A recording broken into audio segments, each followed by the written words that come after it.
ఓం గంగణపతే నమ ఐం సరస్వత్యై నమ శ్రీమాత్రే నమో నమ క్రీం మహాకాళికాయ నమ క్లీం కృష్ణాయ గోవిందాయ గోపీజనవల్లభాయ శ్రీకృష్ణ పరబ్రహ్మణే పరంజ్యోతిషే నమో నమ ఆపదరభహత్తారం దాతారం సర్వసంపదాం లోకాభిరామం శ్రీరామం భూయ భూయ నమామి శ్రీరామ జయ రామ జయ జయ రామ రామాయ నమో నమ ఓం నమో భగవతే మేధా దక్షిణామూర్తి మహ్యం మేధాం ప్రజ్ఞాం ప్రయచ్చస్వ జయ గురు దత్తాత్రేయ నమ క్రీం క్రీం మహాకాళికాయ నమో నమ గాయత్రి పరాంబికాయ నమో నమ శ్రీమాత్రి నమ యూట్యూబ్ ప్రేక్షకులందరికీ కూడా నమస్కారం అండి.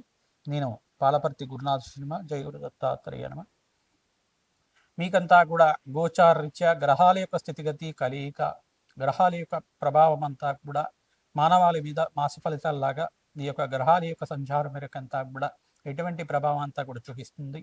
జీవన విధానానికి ఆధారంగా నవగ్రహాలు ఆధారంగా ఉంటాయి కావున నవగ్రహాల యొక్క ఆధీనంలో అంతా కూడా మన జీవన విధానం ఉంటుంది. ప్రధానంగా నవగ్రహాలంతా కూడా ఈ యొక్క గోచారరీత్యా ప్రభావం అంతా కూడా ఏ రకంగా చూపిస్తున్నాయని తెలుసుకోవడం జరుగుతుంది. ప్రధానంగా ఈ రోజునంతా కూడా చూసుకుంటే ఇప్పుడు చెప్పబోయే టాపిక్ అంతా కూడా శనీశ్వరుడి యొక్క విశేషాలంతా కూడా తెలుసుకోవడం జరుగుతుంది. శనీశ్వరుడి యొక్క వక్రగతి, ఈ యొక్క శనీశ్వరుడు యొక్క వక్రగతి ప్రభావం అంతా కూడా మేషాది ద్వాదశ రాశుల వాళ్ళకి ఎటువంటి ప్రభావం అంతా కూడా గోచార ఫలితం అంతా కూడా చెప్పడం జరుగుతుంది. శనీశ్వరుడు ప్రధానంగా చూసుకుంటే ఈ యొక్క ఛాయా మార్తాండ సంభూతుడు అని చెప్పేసి చెప్పడం జరుగుతుంది.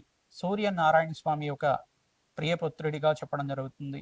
ప్రధానంగా ఛాయా మార్తాండ సంభూతుడిగా చెప్పడం జరుగుతుంది. మందగమనుడు ప్రధానంగా చూసుకుంటే నిదానంగా నడిచేవాడు అని చెప్పేసి శనిశ్చరాయ నమో నమః. ఏంటి శనీశ్వరాయ నమః. ప్రధానంగా చూసుకుంటే మెల్లిగా నిదానంగా నడిచేవాడు అని చెప్పడం జరుగుతుంది. ప్రశాంతమైన జీవన విధానం ఇచ్చేవాడు, కర్మ ఫలితానికి అంతా కూడా అధిష్టాన దేవతగా చెప్పడం జరుగుతుంది.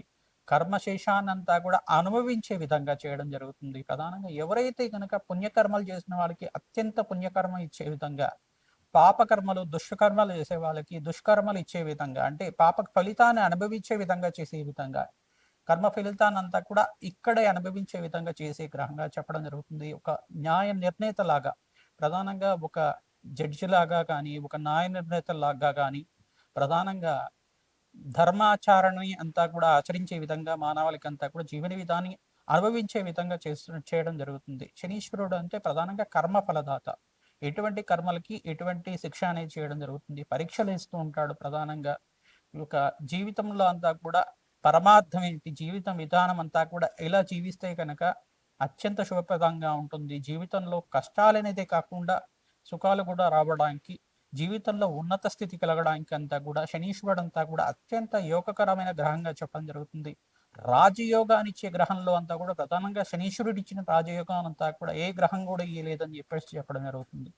శనీశ్వరుడు అంతా కూడా రాజయోగ కారకుడు అవుతాడు. ప్రధానంగా చూసుకుంటే అత్యంత శుభగ్రహంగా, అంటే ఎవరికైతే కనుక మంచి కర్మలు చేసేవాళ్ళు, శుభప్రదమైన కర్మలు చేసే వాళ్ళకంతా కూడా శుభగ్రహంగా, ఈ యొక్క దుష్కర్మలు ఆచరించే వాళ్ళకంతా కూడా, పాపకర్మలు ఆరక్షించే వాళ్ళకంతా కూడా కొంచెం బాధికుడుగా ఉండడం చేసడం వల్ల అందరూ భయపడుతూ ఉంటారు. అందరూ కూడా ప్రధానంగా దేవతలు, వీళ్ళంతా కూడా నవగ్రహాలని దేవతలు అందరూ కూడా భయపడకుండా మనం ఏం చేయాలంటే దేవత ఆరాధన చేయడం వల్ల ప్రీతి పొంది దేవత అనుగ్రహం అంతా కూడా పొందడం జరుగుతుంది. తైలాభిషేకం చేయించుకోవడం, నల్ల నువ్వులు అనేది ప్రధానంగా శనివారం రోజున శనిహోరలో అంతా కూడా ఈ యొక్క నల్ల నువ్వులు దానం ఇచ్చుకోవడం, ప్రధానంగా గోమాతకంతా కూడా గోసేవను ఆచరించుకోవడం, తోటకూర కానీ గోంగూర కానీ ప్రతినిత్యం కూడా గోమాతకి సమర్పిస్తూ ఉండడం వల్ల మానవాళికి ఉండే శనీశ్వర గ్రహదోష నివారణ జరగడానికి ఆస్కారం ఉంటుంది. ప్రధానమైన దోషాలంతా కూడా చూసుకుంటే గోచారీత్యా కొన్ని గ్రహాల వాళ్ళకి మిశ్రమైన ఫలితాలు, కొన్ని గ్రహాల వాళ్ళకి ప్రధానంగా చూసుకుంటే ఎవరికైతే కనుక గ్రహం ప్రభావం వల్ల వాళ్ళకంతా కూడా మిశ్రమైన ఫలితాలు వస్తూ ఉంటాయి. ప్రధానంగా శనీశ్వరుడు వల్ల ప్రధానంగా చూసుకుంటే ఏలినాటి శని ప్రభావం అనేది ఉంటుంది. మళ్ళా అర్ధాష్టమ శని ప్రభావం మరియు అష్టమ శని దోషం అనేది ఉంటుందన్నమాట. ప్రధానంగా ఈ యొక్క ఏలినాటి శని ప్రభావం అంతా కూడా కొన్ని రాశుల వాళ్ళకి మాత్రమే వర్తిస్తుంది. స్వరాశి అయిన కుంభరాశి, మకర రాశి వాళ్ళకి ఎక్కువ ప్రభావం చూపకుండా ఉంటాడు. ప్రధానంగా కొన్ని మిత్రగ్రహాల యొక్క కలయిక వాళ్ళ వీక్షణ అంతా కూడా ఉంటే కనుక స్వల్పమైన దోషానికి పరిహారం చేసుకోవడం వల్ల, శాంతి పూజలు ఆచరించుకోవడం వల్ల పరిష్కారం జరుగుతూ ఉంటుంది. ప్రధానంగా శనీశ్వరుడు యొక్క వీక్షణ దృష్టి అనేది కొన్ని రాశుల మీద పడడం వల్ల అత్యంత పీడికుడుగా, అంటే ప్రధానంగా చూసుకుంటే ఎవరి జాతక ప్రభావాన్ని బట్టి శనీశ్వర ప్రభావం అనేది ఉంటుంది. ప్రధానంగా చూసుకుంటే శనీశ్వర ప్రభావం అంతా కూడా ఈ యొక్క కర్మశేషాన్ని అనుభవించే విధంగా చేస్తూ ఉంటాడు కావున దాన్ని బాధకుడుగా అనేది వర్తించడం జరుగుతుంది. కానీ ఏంటిదంటే వాళ్ళ కర్మశేషాన్ని అనుభవించే విధంగా చేస్తూ ఉంటాడు ఇక్కడంతా కూడా. కర్మ ఫలదాత ఎప్పుడైనా కానీ కర్మాన్ని అనుభవించే విధంగా చేసే గ్రహంగా చెప్పడం జరుగుతుంది. అత్యంత శుభగ్రహంగా అంటే ఎవరికైతే కనుక ఇక్కడ కర్మశేషం అయిపోతుందంటే పుణ్యకర్మ స్టార్ట్ అవుతుంటుంది. తద్వారా అంతా కూడా కర్మ ఫలితాన్ని అనుభవించే విధంగా చేస్తూ ఉంటాడు. తద్వారా శనీశ్వరుడు అంతా కూడా ప్రశాంతమైన జీవనాన్ని ప్రసాదించే గ్రహంగా చెప్పడం జరుగుతుంది. ప్రధానంగా శాంత గ్రహంగా చెప్పడం జరుగుతుంది. మనసులో అంతా కూడా చెడు ప్రభావం లేకుండా, చెడు ఆలోచన లేకుండా పుణ్యకర్మలు ఆచరించుకుంటూ భగవత్ నామస్మరణ చేసుకుంటూ పుణ్యకర్మలు ఆచరించుకోవడం వల్ల శనీశ్వర గ్రహదోష నివారణ సులభంగా తీర్చుకోవచ్చు తప్పకుండా. ఎందుకంటే ఎవరైతే గనక శనీశ్వర గ్రహ దోషాన్ని నుంచి బయటపడగలి అనుకుంటే గనక ఈ యొక్క నెల మాస ఫలితాల నుంచి అత్యంత శుభ ఫలితాలు ఇచ్చే విధంగా మారుతున్నాడు. వక్రగతిలో సంచారం చేయడం వల్ల కొన్ని రోజుల వారికి శనీశ్వరుడు అంతా కూడా వక్రగతి అని చెప్పేసి అంటే అత్యంత బలంగా ఉంటాడనమాట. ప్రధానంగా పూర్వభద్ర ఈ యొక్క ఉత్తరభద్ర రేవతి నక్షత్రంలో అంతా కూడా సంచారం చేయడం, మీనరాశిలో సంచారం చేయడం, వక్రగతిలో సంచారం చేయడం జరుగుతూ ఉంటుంది. ప్రధానంగా సప్తమ దృష్టితో కన్యరాశిని చూస్తున్నారు. తర్వాత త్రిపాద దృష్టితోటి వృషభ రాశిని చూస్తున్నారు. ఇక్కడ దశమ దృష్టితోటి ధనుసు రాశిని చూస్తున్నారు. కొన్ని రాశుల వాళ్ళకి కొంచెం బాధికుడుగా ఉన్నప్పటికీ కూడా అత్యంత శుభ ఫలితాలు ఇచ్చే విధంగా, శ్రమతో కూడిన సంపాదన ఇచ్చే విధంగా, అత్యంత శుభ ఫలితాలు ఇచ్చే విధంగా మారడం జరుగుతూ ఉంటుంది. ఏ రాశి వాళ్ళకి ఎటువంటి ఫలితాలు ఇస్తారు, ఈ యొక్క శనీశ్వరుడు అంతా కూడా కర్మ ఫలితాన్ని ఇచ్చే విధంగా ఈ రకంగా శాంతి పూజలు ఆచరించుకోవడం వల్ల, జపాన్ని ఆచరించుకోవడం వల్ల, భగవంతుడు నామస్మరణ చేయడం వల్ల ఎటువంటి ఫలితాలంతా కూడా వస్తాయో తెలుసుకోవడం జరుగుతుంది. మేషాది ద్వాదశ రాశుల వల్ల ప్రతినిత్యం కూడా ఈ యొక్క శనివారం శనిహోరలో అంతా కూడా తైలాభిషేకం చేయించుకోవడం, తిలదానం చేసుకోవడం, గోమాత సేవ చేయడం, ప్రధానంగా గోమాత సేవ చేసిన తర్వాత గోమాతకి ప్రదక్షిణాలు ఆచరించుకోవడం వల్ల ఈ యొక్క జన్మజాతకంలో ఉండే శనిగ్రహ దోష నివారణ కలగడానికి ఆస్కారం ఉంటుంది. శనీశ్వరుడు అంతా కూడా మీకు మంచి ఫలితాలు ఇచ్చే విధంగా మారడం జరుగుతుంది. అత్యంత శుభ ఫలితాలు ఇచ్చే విధంగా మారడం జరుగుతుంది. ప్రధానంగా బీదవాళ్ళకి అన్నదానం చేసిన, పశుపక్షాదులకి ఆహారం పెట్టిన, శునకాలకి ప్రధానంగా ఏదైనా పెడుతూ ఉన్నా కానీ శునకాలకంతా కూడా గారెల మాల కానీ వేస్తూ ఉంటారు. ప్రధానంగా కాలభైరవ స్వరూపంగా నల్లటి కుక్క దొరికితే గనక గారెల మాల వేస్తూ ఉంటారు. కాలభైరవ స్వరూపంగా పూజ చేస్తూ ఉంటారు. అష్టమి తిథి, నవమి తిథుల్లో అంతా కూడా శనివారం కలిసి వచ్చిన రోజులో ప్రధానంగా ఎవరైతే గనక ఈ యొక్క కాలభైరవ స్వామి దేవాలయంలో కూష్మాండ దీపాన్ని వెలిగించి కాలభైరవ అష్టకాన్ని చదువుకోవడం కానీ, కాలభైరవి యొక్క అభిషేకాన్ని ఆచరించుకోవడం వల్ల మీకు ఉండే శనిగ్రహ దోష నివారణ కలగడానికి ఆస్కారం ఉంటుంది. అష్టైశ్వర్య ప్రాప్తి కలగడానికి, ఆకస్మిక ధనలాభం, ధనయోగం ఇచ్చే గ్రహంగా మారడం జరుగుతుంది. అత్యంత శుభ ఫలితాలు ఇచ్చే విధంగా ఈ యొక్క పరిష్కారం అంతా కూడా చేసుకోవడం, అత్యంత మంచి ఫలితాలు ఇచ్చే విధంగా చేయడం జరుగుతుంది. ప్రధానంగా శనీశ్వరుడు ప్రధానంగా చూసుకుంటే ఈ యొక్క దృష్టి కేంద్రం అంతా కూడా చెప్తూ ఉంటారు. శనీశ్వరుడు ఒక వీక్షణ అనేది ప్రభావం ఎక్కువగా ఉంటుంది. ప్రధానంగా ఎవరి మీద అయితే కనుక ఈ యొక్క శనీశ్వర ప్రభావం అనేది ఉంటుందో వాళ్ళకంతా కూడా శ్రమతో కూడిన సంపాదన పెరుగుతూ ఉంటుంది. అత్యంత శుభ ఫలితాలు ఇచ్చే విధంగా మారుతూ ఉంటారు. కష్టం ఇచ్చినా కానీ వాళ్ళకంతా కూడా దృఢంగా ఉండి మానసిక ధైర్యాన్ని అంతా కూడా ప్రసాదించే గ్రహంగా మారుతూ ఉంటాడు. ప్రధానంగా మీ కష్టాల నుంచి బయటపడే మార్గం కూడా ఈ యొక్క గ్రహమే మీకు అంతా కూడా సూచనప్రాయంగా చెప్పడం జరుగుతుంది. మానసికమైన ప్రశాంతత, మానసికమైన ఆందోళన నుంచి బయటపడడానికి ఈ యొక్క శనీశ్వర గ్రహదోష నివారణ అంతా కూడా మంచి ఫలితాలు ఇచ్చే విధంగా మారడం జరుగుతుంది. వక్రగతి త్యాగం ఎప్పుడైతే జరుగుతుందో మంచి ఫలితాలుగా మారుతూ ఉంటారు. ప్రధానంగా ఈ యొక్క మీనరాశి సంచారం అంతా కూడా ఈ యొక్క 2.5 సంవత్సరాల కాలం వరకు మారుతూ ఉంటారు. కావున ప్రధానంగా చూసుకుంటే ఈ యొక్క ఉగాది నుంచి మార్పు జరిగింది. ఈ యొక్క 2.5 సంవత్సరాల వరకు మీనరాశి సంచారం జరుగుతూ ఉంటుంది.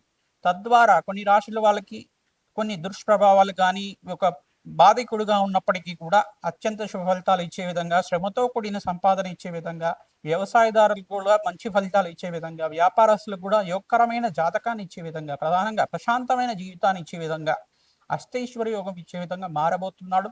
ఎటువంటి ఫలితాలు ఈ మేషాది ద్వాదశ రాశుల వాళ్ళకి ఇవ్వబోతున్నాడో తెలుసుకుందాం. వృశ్చిక రాశి జాతకులకి గోచార రీత్యా సెప్టెంబర్ నెల మాస ఫలితాల్లో భాగంగా శనీశ్వరుడు అంతా కూడా వక్రగతిలో సంచారం మేరకు ఎటువంటి ఫలితాలు ఇస్తున్నారో తెలుసుకుందాం. ప్రధానంగా చూసుకుంటే మీనరాశిలో శనీశ్వరుడు అంతా కూడా వక్రగతిలో సంచారం చేస్తున్నారు. ప్రతినిత్యం కూడా శనీశ్వరు ప్రీతికరంగా తైలాభిషేకం చేయించుకోవడం, నల్లనములు దానం చేసుకోవడం, వెంకటేశ్వర స్వామి వారి ఆరాధన విశేషంగా ఆచరించుకోవడం వాళ్ళకి శనీశ్వర గ్రహదోష నివారణ కలుగుతుంది. అత్యంత శుభ ఫలితాలు ఇచ్చే విధంగా ఆకస్మిక ధనలాభం ధనయోగం ఇచ్చే విధంగా శనీశ్వరుడు అనుగ్రహం వల్ల కష్టాల నుంచి, ఆర్థిక ఇబ్బందుల నుంచి, రుణ బాధల నుంచి, అనారోగ్య ఇబ్బంది నుంచి బయటపడే విధంగా ఆస్కారం ఉంటుంది. ప్రతినిత్యం కూడా ఈ యొక్క శనీశ్వర ప్రీతికరంగా భస్మాభిషేకాన్ని పరమేశ్వరుడికంతా కూడా చేసుకోవడం వల్ల ఈ యొక్క అనారోగ్య ఇబ్బంది నుంచి అపముచ్చు దోష నివారణ కలగడానికి ఆస్కారం ఉంటుంది. అత్యంత శుభ ఫలితాలు వచ్చే విధంగా ఉంటుంది. రాహు గ్రహస్థ చంద్రగ్రహణం అంతా కూడా సంపూర్ణ చంద్రగ్రహణం సెప్టెంబర్ నెలలో అంతా కూడా సంభవిస్తుంది. సెప్టెంబర్ 7వ తారీఖు రోజున ఆదివారం రోజున పౌర్ణమి వేళలో అంతా కూడా సంభవిస్తుంది. కావున ప్రతినిత్యం కూడా మీరు ఈ యొక్క వృశ్చిక రాశి జాతకులకి ప్రధానంగా మీకంతా కూడా అత్యంత శుభప్రదం మారే విధంగా 6 నెలల వరకు మీకంతా కూడా లాభాలు గణించే విధంగా మారబోతుంది. ప్రతినిత్యం కూడా శ్రీరామ జయ రామ జయ జయ రామ రామ నామాన్ని జపాన్ని ఆచరించండి. స్మరణ మాత్రైన సంతుష్టాయ దత్తాత్రేయాయ నమ నామాన్ని జపాన్ని ఆచరించుకోవడం వల్ల అత్యంత శుభ ఫలితాలు పొందడానికి ఆస్కారం ఉంటుంది. హనుమతారాధనలో భాగంగా సింధూర అభిషేకం చేయించుకోవడం, నాగవల్లి దళార్చన విధానం అంతా కూడా చేయడం, మాసచక్ర వరమాల అంతా కూడా సమర్పించడం, మాసచక్ర సమర్పణ అని చెప్పేసి అంటారు. దీన్నంతా కూడా ప్రధానంగా వడమాలనంతా కూడా పొట్టు మినపప్పుతోటి చేసిన వడమాలలంతా కూడా స్వామివారికి అంతా కూడా సమర్పిస్తుండడం వల్ల అత్యంత శుభ ఫలితాలు పొందడానికి ఆస్కారం ఉంటుంది. దారిద్రము దుఃఖం అంతా కూడా నివారణ కలిగి అష్టేశ్వరి యోగం అంతా కూడా లభించడానికి ఆస్కారం ఉంటుంది. సకల దుష్కర్మల నుంచి నివారణ కలుగుతుంది. పాపకర్మల నుంచి నివారణ కలుగుతుంది. అత్యంత పుణ్యప్రదమైన విధంగా మీ జీవన విధానంగా అంతా కూడా మారబోతుంది. ఈ యొక్క చంద్రగ్రహణం అంతా కూడా అఖండమైన రాజ్యయోగం ఇచ్చే విధంగా మారబోతుంది. కావున మీరు ప్రతినిత్యం కూడా గ్రహణ సమయంలో నియమాలు పాటించండి. అత్యంత శుభ ఫలితాలు విధంగా మారుతుంది. ప్రతినిత్యం కూడా గోమాత సేవని ఆచరించండి. రావి చెట్టుకి 54 ప్రదక్షిణాలు ప్రతినిత్యం కూడా చేయడం వల్ల, బెల్లం అంతా కూడా రావి చెట్టు ప్రవగణంలో అంతా కూడా సమర్పించడం వల్ల ఆ చీమలకి ఆహారంగా ఉంటుంది. తద్వారా మీరంతా కూడా అధిక లాభాలు గణించడానికి ఆస్కారం ఉంటుంది. వ్యవసాయదారునికి కూడా మంచి లాభాలు గణిస్తూ ఉంటారు. ఉద్యోగస్తులు కూడా మార్పులు జరగడానికి ఆస్కారం ఉంటుంది. ఐటీ రంగంలో వాళ్ళకి మంచి ప్రాజెక్ట్స్ లభించడానికి, మంచి ఆఫర్స్ లభించడానికి ఆస్కారం ఉంటుంది. ఈ యొక్క ఇన్వెస్ట్మెంట్ రంగంలో వాళ్ళకి ప్రతినిత్యం కూడా మీరు ఆచితూచి ఇన్వెస్ట్మెంట్ చేసుకోవడం వల్ల సెప్టెంబర్ 17వ తారీఖు రోజు తర్వాత మీకు అంతా కూడా అధిక లాభాలు గణించడానికి ఆస్కారం ఉంటుంది. ఇది గమనించి మీరంతా కూడా ఇన్వెస్ట్మెంట్ చేయండి. తద్వారా మీకంతా కూడా మంచి లాభాలు గణించడానికి ఆస్కారం ఉంటుంది. మహాలక్ష్మీదేవికి ప్రీతికరంగా తామర పూలతోటి, తేనెతోటి లక్ష్మీ కుబేర శాంతి హోమాది కార్యక్రమాలు చేసుకోవడం వల్ల అత్యంత శుభ ఫలితాలు పొందడానికి, మహాలక్ష్మీదేవి అనుగ్రహం వల్ల, లక్ష్మీ గణపతి అనుగ్రహం వల్ల మీకంతా కూడా అష్టేశ్వరి యోగం సిద్ధిస్తుంది. రాహుగ్రహస్థ చంద్రగ్రహణం అంతా కూడా సెప్టెంబర్ 7వ తారీఖు రోజున ఈ యొక్క ఆదివారం వేళల్లో అంతా కూడా భాద్రపద మాసం పౌర్ణమి వేళల్లో అంతా కూడా సంభవిస్తుంది. గ్రహణ కాలం అంతా కూడా చూసుకుంటే రాత్రి వేళలో 9:56 నుంచి గ్రహణ ప్రభావం అంతా కూడా ప్రారంభం అంతా ఏదో వస్తుంది. అంటే పట్టుకాలం అనేది స్టార్ట్ అవుతుంది. ప్రధానంగా మధ్యకాలం అంతా కూడా 11:25 ఉంటుంది. మరియు ఈ యొక్క మోక్షకాలం అని చెప్పేసి అంటారు. గ్రహణ విడుపు అంతా కూడా చూసుకుంటే రాత్రి వేళల్లో, అర్ధరాత్రి వేళల్లో అంతా కూడా 1:32 కూడా విడుపు అనేది జరుగుతుంది. మోక్షకాలం అంతా కూడా జరుగుతూ ఉంటుంది. నిడివి కాలం అంతా కూడా చూసుకుంటే ఈ యొక్క గ్రహణం నిడివి కాలం అంతా కూడా 3:20 దాకా ఉంటుంది. ఈ యొక్క గ్రహణ ప్రభావంలో మీరంతా కూడా చూసుకుంటే మేషాది ద్వాదశ రాశుల వాళ్ళు అంతా కూడా భగవంతుడి యొక్క నామస్మరణం చేసుకోవడం, ఈ యొక్క గ్రహణ నియమాలు అందరూ కూడా పాటించాలి. భారతదేశంలో ఈ యొక్క రాహుగ్రహస్థ చంద్రగ్రహణం అంతా కూడా శతభిష పూర్వభద్ర నక్షత్రయుక్తంగా సంభవిస్తుంది. కుంభరాశిలో అంతా కూడా రాహువును చంద్రగ్రహం అంతా కూడా కలయికతో ఉన్నప్పుడు జరుగుతూ ఉంటుంది. కావున సమసక్త వీక్షణ అంతా కూడా సూర్య భగవానుడి యొక్క వీక్షణ ఈ యొక్క కుంభరాశి మీద ఉన్నది. ఈ యొక్క ప్రభావం అంతా కూడా ఉంది. కావున ప్రతినిత్యం కూడా మీరు భగవంతుడి నామస్మరణ చేస్తూ ఉండండి. గ్రహణం అయిపోయిన తర్వాత గ్రహణ నియమాలంతా కూడా పాటించండి. ఇప్పుడు చెప్పే రాశుల వాళ్ళకి, ఈ 4 రాశుల వాళ్ళకి శుభ ఫలితాలుగా చెప్పడం జరుగుతుంది. శుభ ఫలితాలు ఇచ్చిన రాశులు అంటే ప్రధానంగా చూసుకుంటే శుభ శుభ చంద్రగ్రహణం వల్ల, సంపూర్ణ చంద్రగ్రహణం వల్ల శుభ ఫలితాలు ఇచ్చే రాశులంతా కూడా మేషరాశి, ధనస్సు రాశి, కర్కాటక రాశి మరియు ఈ యొక్క రాశులంతా కూడా చూసుకుంటే వృశ్చిక రాశి వాళ్ళకు కూడా శుభ ఫలితాలు పొందే విధంగా ఉంటుంది. ఈ యొక్క మధ్యమైన ఫలితాలంతా కూడా చూసుకుంటే ఈ యొక్క వృషభ రాశి వాళ్ళకి మధ్యమ ఫలితాలు, మిథున రాశి వాళ్ళకి మధ్యమ ఫలితాలు, మీనరాశి వాళ్ళకి మధ్యమ ఫలితాలు, తులారాశి వాళ్ళకి మధ్యమ ఫలితాలుగా చెప్పడం జరుగుతుంది. అధమ ఫలితాలంతా కూడా చూసుకుంటే మకర రాశి వాళ్ళకి, కుంభరాశి వాళ్ళకి, కన్యా రాశి వాళ్ళకి, సింహరాశి వాళ్ళకంతా కూడా అధమ ఫలితాలుగా చెప్పడం జరుగుతుంది. ఈ రాశి వాళ్ళు ఎవరికైతే కనుక మధ్యమ ఫలితాలు, అధమ ఫలితాలని చెప్పామో ప్రధానంగా వాళ్ళంతా కూడా జప హోమాది కార్యక్రమాలు చేసుకోవడం, ఈ యొక్క రాహుగ్రహానికి ప్రీతికరంగా మినువులు దానం చేసుకోవడం, సర్పబింబాన్ని, వెండి బింబాన్ని కానీ దానం చేసుకోవడం, రజిత పాత్రలో అంతా కూడా ప్రధానంగా చూసుకుంటే ఎవరైతే కనుక ఈ యొక్క కంచు పాత్రనంతా కూడా దానం చేసుకోవడం, కంచు పాత్రలో అంతా కూడా ఆవునేని వేసి దాంట్లో చంద్రబింబాన్ని కానీ మరియు సర్పబింబాన్ని కానీ వేసి వస్త్ర సహితంగా, దక్షిణ సహితంగా అంతా కూడా దానం చేసుకోవడం, మమ జాతకరీత్యా గోచారీత్య సంభవిత సంపూర్ణ చంద్రగ్రహణ దోష నివారణార్థం, రాహుగ్రహస్థ చంద్రగ్రహణ దోష నివారణ మంది సంకల్పంతో బ్రాహ్మణత్వంకంతా కూడా గ్రహణం అయిపోయిన తర్వాత మరుసటి రోజులంతా కూడా దానాది కార్యక్రమాలు చేసుకోవడం, పరమేశ్వరుడు ప్రీతికరంగా అభిషేకం చేసుకోవడం, ఏ గ్రహాలకైతే బలహీనమైన స్థానాలు ఉన్నాయో జన్మజాతకం చూపించుకొని ఆ గ్రహాలకంతా కూడా జప హోమాది కార్యక్రమాలు చేసుకోవడం, ఈ యొక్క సర్పసూక్త పారాయణం చేయించుకోవడం, అంటే నవగ్రహాలకి అభిషేకం చేయించుకోవడం వల్ల అత్యంత శుభ ఫలితాలు పొందుతారు. పరమేశ్వరుడు అభిషేకం చేసుకోవడం వల్ల గ్రహణ దోష నివారణ కలుగుతుంది. అత్యంత శుభ ఫలితాలు పొందడానికి ఆస్కారం ఉంటుంది. లాభాలు గణించడానికి ఆస్కారం ఉంటుంది. శుభప్రదమైన గ్రహాలుగా చెప్పడం జరుగుతుంది. ప్రధానంగా శుభ ఫలితాలు పొందే వాళ్ళు ఈ యొక్క ఈ 6 నెలల వరకు రాజయోగం సిద్ధిస్తుంది. ఈ రాశి వాళ్ళకి ప్రధానంగా చూసుకుంటే ఈ 4 రాశి వాళ్ళకి అయితే గనక రాజయోగం సిద్ధించే విధంగా మారబోతుంది. ఈ గ్రహణ ప్రభావం వల్ల వాళ్ళకు అత్యంత రాజయోగం సిద్ధిస్తుంది, విపరీత రాజయోగం సిద్ధిస్తుంది. ఆ రాశిలో ఏంటిదంటే మేషరాశి వాళ్ళు, కర్కాటక రాశి వాళ్ళు మరియు ధనుసు రాశి వాళ్ళు, వృశ్చిక రాశి వాళ్ళకంతా కూడా అత్యంత శుభప్రదంగా మారబోతుంది. రాజయోగం సిద్ధించడానికి ఆస్కారం ఉంటుంది. మీరు ప్రతినిత్యం కూడా గోమాత సేవన చేసుకుంటే కనుక గ్రహణ దోష నివారణ కలిగి ఈ యొక్క గ్రహణ దోషం నుంచి బయటపడి మీకంతా కూడా అష్టైశ్వర్య యోగం సిద్ధించడానికి ఆస్కారం ఉంటుంది. మీ జాతకరీత్యా ఈ యొక్క గ్రహాలంతా కూడా బలహీన స్థానం నుంచి అత్యంత శుభప్రదంగా మారబోతున్నాయి. ఈ యొక్క చంద్రగ్రహము తర్వాత బృహస్పతి, శుక్రుడు, ఈ గ్రహాలన్నీ కూడా శనీశ్వరుడు అంతా కూడా వక్రగతిలో సంచారం మేరకు మీకంతా కూడా అత్యంత శుభప్రదంగా మారబోతున్నాయి. కావున ఈ గ్రహణ ప్రభావం నుంచి బయటపడి మీకంతా కూడా రాజయోగం సిద్ధించడానికి ఆస్కారం ఉంటుంది. ప్రతినిత్యం కూడా ఈ 6 నెలల వరకు మీకంతా కూడా రాజయోగం సిద్ధిస్తుంది. ఈ యొక్క సెప్టెంబర్ నెల నుంచి 6 నెలల వరకు రాజయోగం సిద్ధిస్తుంది. కావున ప్రతినిత్యం కూడా గోమాత సేవ చేయండి, యజ్ఞాది కృతులు ఆచరించండి. జన్మజాతకంలో సకల గ్రహదోష నివారణ అంతా కూడా చేయించుకుంటే కనుక, జప హోమాది కార్యక్రమాలు ఆచరించుకుంటే కనుక రాజయోగం సిద్ధిస్తుంది. మంచి ఫలితాలు పొందడానికి ఆస్కారం ఉంటుంది. ఎవరైతే కనుక చండీ హోమాది కార్యక్రమాలు ఆచరించుకుంటారో మేషాది ద్వాదశ రాశుల వాళ్ళు రాజయోగం సిద్ధిస్తుంది. మంచి అవకాశాల కోసం ప్రయత్నం చేసేవాళ్ళు, వ్యాపారంలో లాభాలు గణించాలని చెప్పి ఆలోచించేవాళ్ళు ఈ యొక్క రాజశ్యామల యజ్ఞాది కృతులు కానీ, లక్ష్మీ కుబేర శాంతి హోమాది కార్యక్రమాలు కానీ, మహాలక్ష్మి ఈ యొక్క మూలమంత్ర సహితంగా హోమాది కార్యక్రమాలు, విశేషమైన ద్రవ్యాలతోటి, తామర పూలతోటి, తేనెతోటి హోమాది కార్యక్రమాలు ఆచరించడం వల్ల అష్టైశ్వర్యోగం సిద్ధిస్తుంది.